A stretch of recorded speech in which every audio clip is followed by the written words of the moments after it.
got some roster movement to get to for your Seattle Seahawks. Welcome into this edition of Seattle Seahawks Today, powered by Chat Sports. I am your fearless leader, Tyler Jones, here with you. Thanks for joining us. Coming up on today's show, we'll go over the latest moves and tell you everything you need to know in just a matter of moments. Before we do, I want to make sure you join the family here on the channel, folks, as we are closing in on 68,000 subscribers, less than 500 away from reaching that next milestone. For daily news and rumors, live shows 3 days a week now, Mondays, Wednesdays, Fridays, our Madden Sims, breaking news, Q&A mailbags. It's all in one place right here on Seattle Seahawks Today. Subscribe now for free, youtube.com/Seahawks TV, and we'll get started with today's show.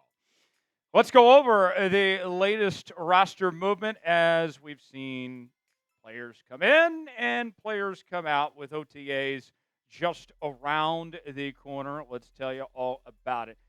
SAL, we call him Sal around here. He was released, the offensive guard, former sixth-round pick out of Oregon by the Baltimore Ravens. A big guy with a ton of size, but never quite could put it all together. He has been let go. Meanwhile, wide receiver Nate McCollum has been signed. McCollum, a former wideout at North Carolina. He was an undrafted free agent. He takes Sal's roster spot. We'll have more on him coming up later on in the show. Let's tell you more about Sal for a second here. He had plenty of chances to prove himself. As you look at this offensive line situation, I don't think it's any secret that it was lacking over this last year, that they were willing to try anything and everything. And even then, he still could not even get on the football field with the likes of Christian Haynes and Anthony Bradford and Lumea, Gerald, and all those guys there. Sal couldn't get it done. He's a big guy, but sometimes we see in these cases where just because you look the part doesn't mean you necessarily can put it all together. I think that was the case for him.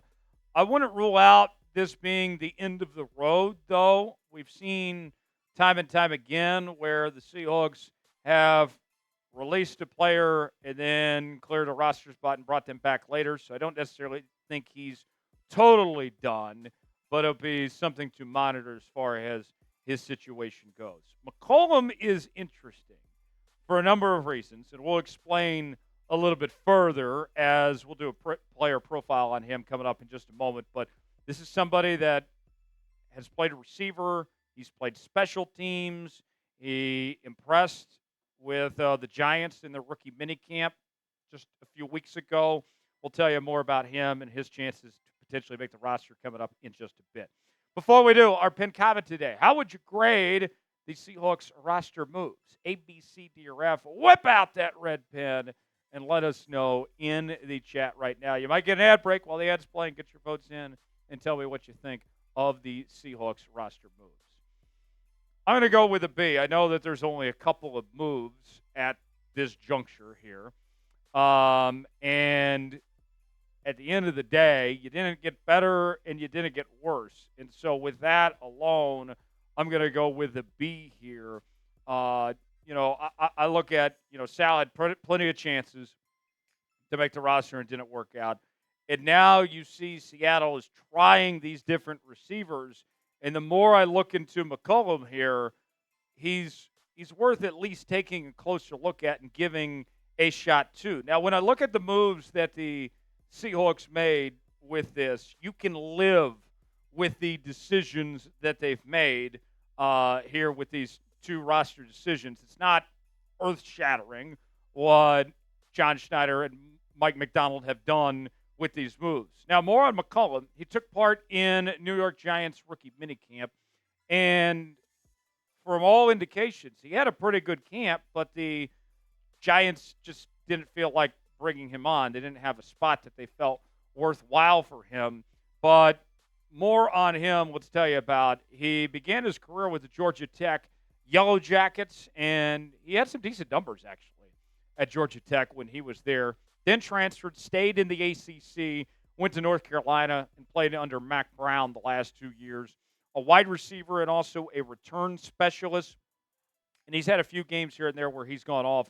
He was the first player at North Carolina this season to reach 100-plus receiving yards in a single game in 2024.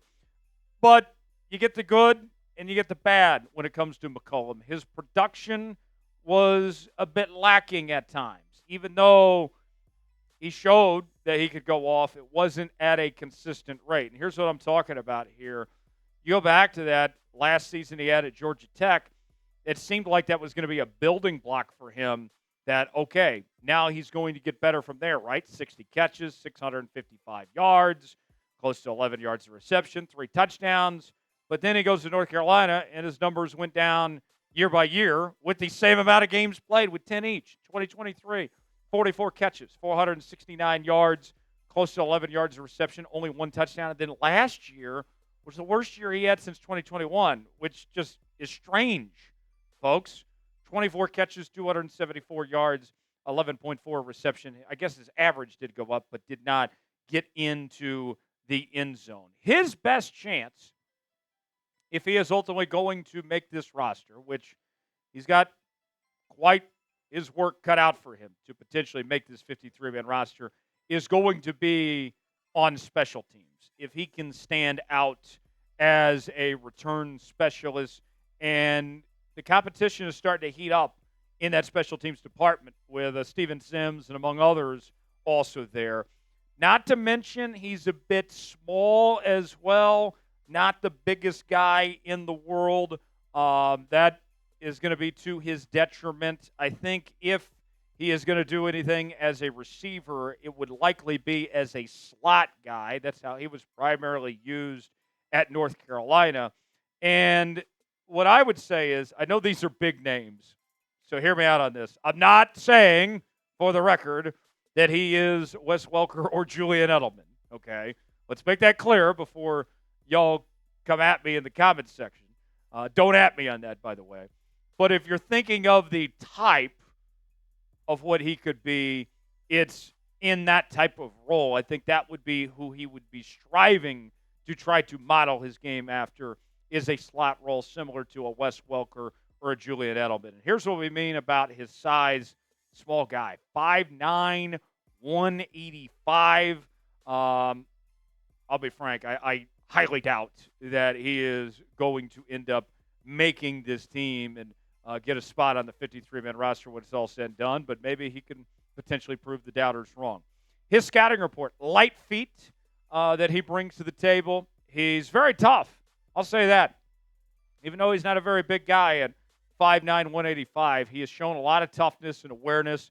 He's got softness of his hands.